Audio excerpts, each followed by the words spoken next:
welcome back to the channel. Thanks for tuning in. Today we're going to be working on this engine. I'm going to finally start assembling it. Finally the screen has come in for the pickup, the new one. I got my new hot rods crank here. So I'm going to kind of probably time lapse most of putting this engine together. But the key critical spots that I think you should know, I'll stop and explain. Anyway, let's get at it. Okay, I got the new crank in the right hand crank case, and it looks like it spins nice and everything. There's an O-ring here and a dowel. I don't know, hopefully you can see that. These are brand new from Yamaha, but that O-ring seals onto this surface here because the oil comes out of the frame and into the oil pump, and then when it's all done it goes back to the frame. Now, one other thing you should look for right before you assemble, look for any little burrs along the cases. If there is, just take a nice flat file. Make sure there's no burrs anywhere. Yamaha doesn't use a center case gasket. They just use silicone, so we'll get on to that in a minute. I think I'm ready to go together. There's also an O-ring here for the counter shaft and an O-ring here for this. It's an oil pipe, and there's little holes in this pipe that spray onto the gears. So the big thing is take your time when you're going to put one of these together. One other thing I like to do right before assembly, you got to make sure the aluminum's clean. So I'm going to take some brake clean on a nice clean rag and then wipe down where the silicone is going to go, because that'll give you a nice clean surface for the silicone to adhere to. Do that on both case halves. Okay, so I'm going to apply the silicone to this half of the case because it's just easier to get to than trying to get around all these gears and pipes and whatnot.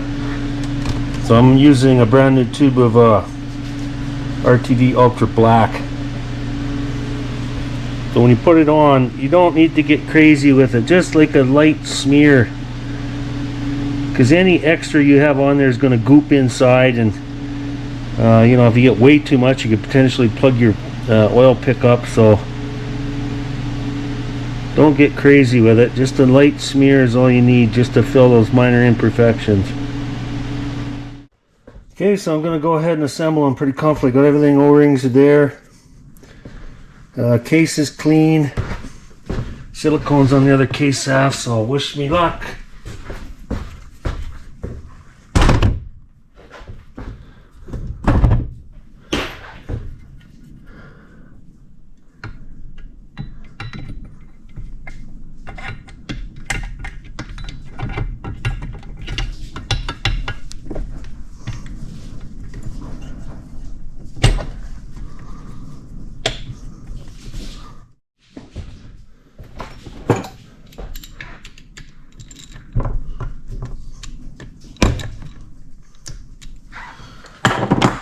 Okay, I've got all the bolts snugged up.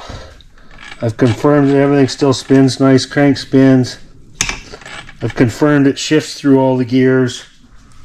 So I'm going to go ahead and take some brake clean again on a rag.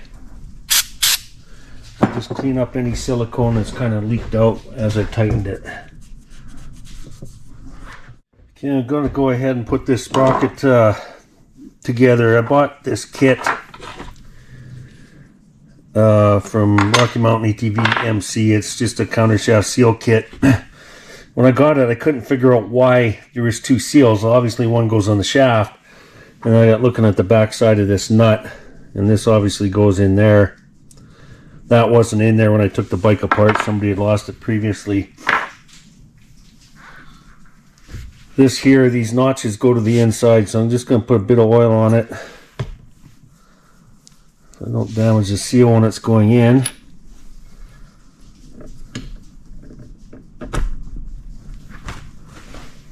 And we'll put our new sprocket on.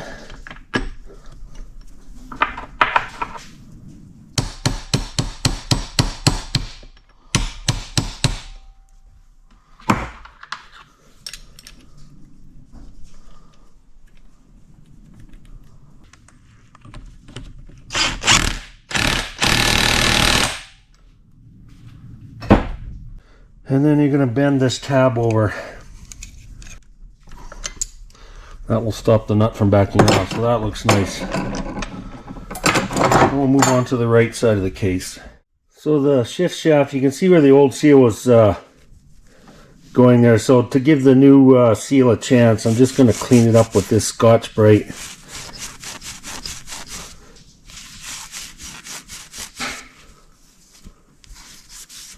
So that's where the bushing is, and that's where the seal is, and it's nice and clean now. Make sure you do not forget this little collar here that goes on there. I've seen so many guys put bikes together and they've lost that collar. Don't know where it is. You need it, otherwise it won't shift right. So I'm going to put a little oil on this shaft, then this can go together.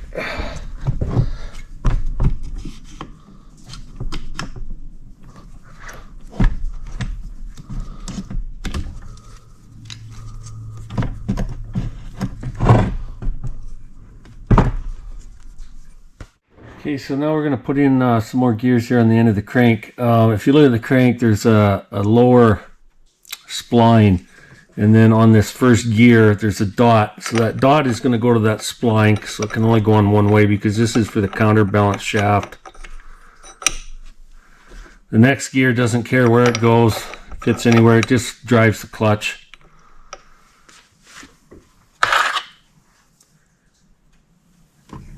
And then you're going to have this lock, the lock nut.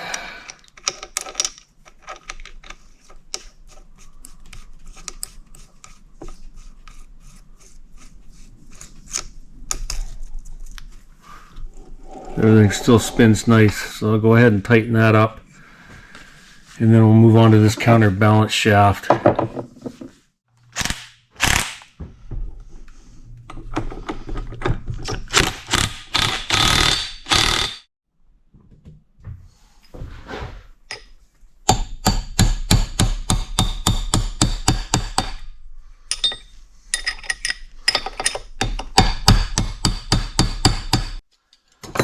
Now we'll move on to this counterbalance shaft. So I assume it's basically there to counteract the fact it's a big bore 4-stroke.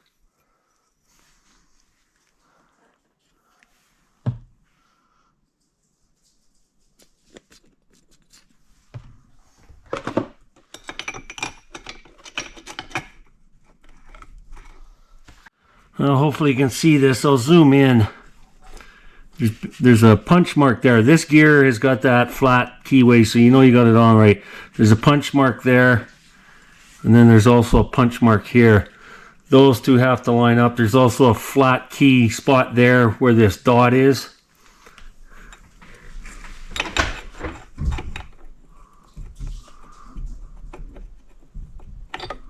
So I know I'm in the right spot there. Now I got to roll these.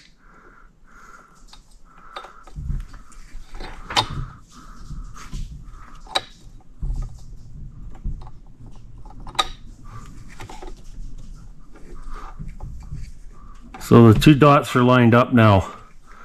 So no matter how many times I spin that, those two dots are always going to line up. So now I know I'm in time with that counterbalance shaft. Now I can go ahead and put the lock tab on, tighten it down. If you watched episode 2 of this series, you'll know that the bushing in there was missing. These two gears were skipping and the oil pump had quit and destroyed both gears. So I got this used idler and used oil pump off of eBay. Now everything meshes nice. There is also an O-ring goes down here.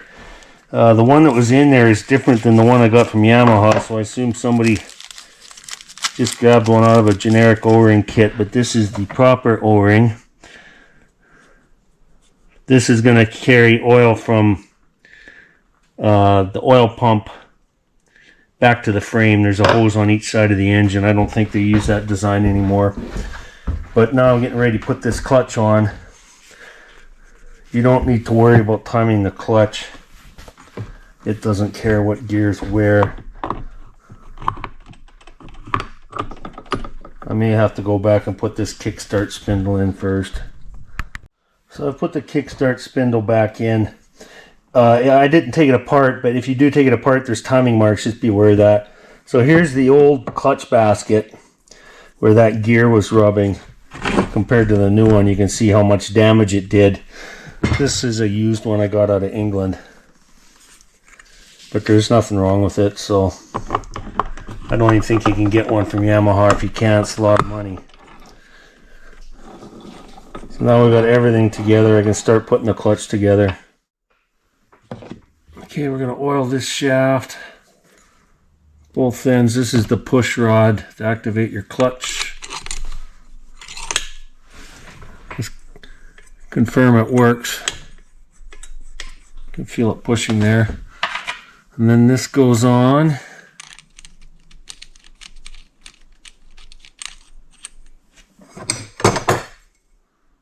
Then your hub.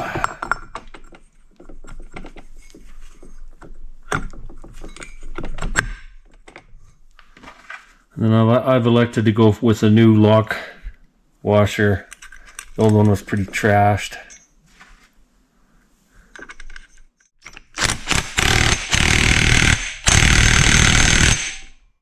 And then last but not least, there's this rides in there to push the clutch plates apart. There's a little ball bearing in there. Make sure you don't lose that, because otherwise nothing will work.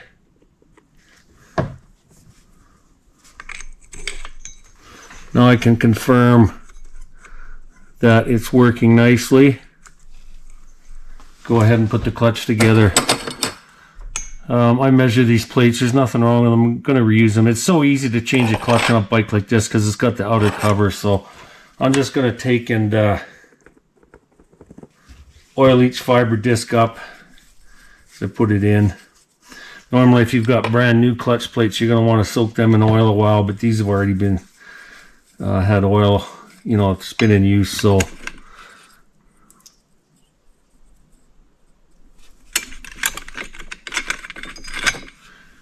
and then one thing I like to do, I don't know if it's necessary or not, but each clutch plate, the way it was stamped, you're going to have a edge that seems smooth and an edge that seems rough. That's just the way it was stamped. So I just put them together with the smooth edge in, all the same. Don't think it probably matters. It's just one of those kind of habits I've developed. So I'll go ahead and finish putting all this together, and then we'll go ahead and put the springs in the outer face on. Okay, now I've got all of our plates and discs in. We're going to go ahead and finish putting this together.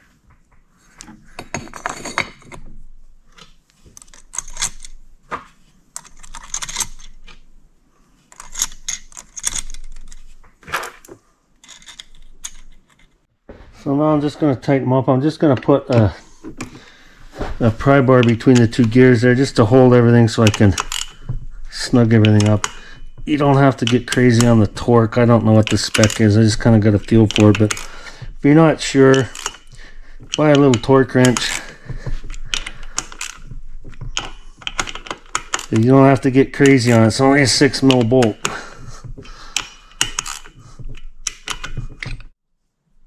Any spot where you might see a little gouge or something that somebody's made while they're taking it apart, put a little silicone on there, just on the. So I'll go ahead and put on the new gasket. This pipe here, there's a pipe there and an O-ring, and a pipe up top and an O-ring, and somebody lost one of them, so I had to order one from Honda. Or sorry, from Yamaha. So I used to work on Hondas.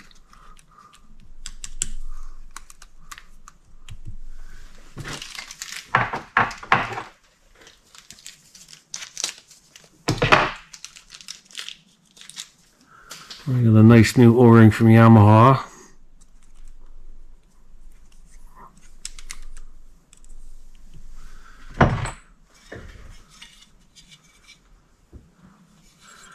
Big takeaway, there's an O-ring here, there's an O-ring down there, there's a seal here that seals on the crank. So I'm going to put a little oil on the crank, that spot. I don't really see any damage to the clutch. I'm going to put a little oil on this kickstart spindle, and then we'll go together.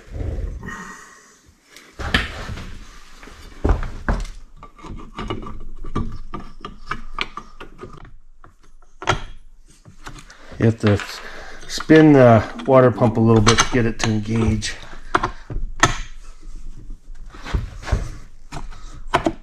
There we go. So I ran into a little snag when I was going to put this oil filter together. Originally on this hole here, somebody had jammed in this oddball bolt. I knew it wasn't right. So I ordered the right bolt. I went to put everything in. The threads were too big. They'd been stripped out. So I had to go back in, take the cover off, and put a Healy coil in that hole. And now it's threading properly. But there's a port here. It goes down into that hole. And they might have seized the engine just by this bolt alone, not allowing the oil to go around. So, good lesson. Don't just jam any old bolt in. Anyway, I think it's fixed now. I got a brand new Yamaha oil filter, 3 proper sized O-rings, a new O-ring here. So now we'll put this together.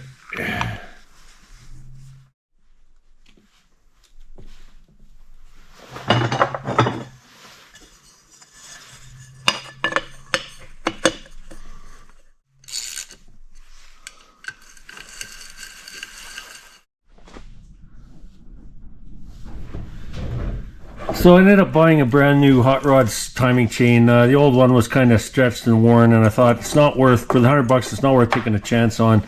So one thing I did learn is you got to put the chain on before you put this guide in, and this guide has to go in before the cylinder. I did run into one problem. This piston I bought, this Chinese piston kit, the wrist pin is 2 millimeters, but the Hot Rods crank is 1.8. And I got looking around, did some research, and I totally screwed up when I ordered this off eBay. It's for an 06 and up YZ450. So obviously the wrist pin was weak on them, which is why this engine died in the first place. They must have, in 06, decided to go with a bigger wrist pin.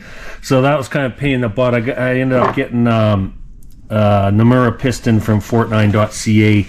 Wasn't too bad. I mean, for what I paid for this kit, I only paid $100 US, and it came with the jug and gaskets and everything, so it's not the end of the world. The jug does fit. I've test fitted it, and it is going to bolt up, and that's the only real difference is the wrist pin. So that's going to be it for this episode. I will just keep this episode to the bottom end. It's kind of, it's not the most exciting material. It's you got to pay attention to a lot of details if you're going to put the bottom end together. So hopefully this helps somebody someday on their project. But yeah, stay tuned for a future episode. We'll put the top end together and time it and check the valves and all that stuff. Anyway, I wanted to thank you for tuning in. Appreciate it, and we'll see you next time.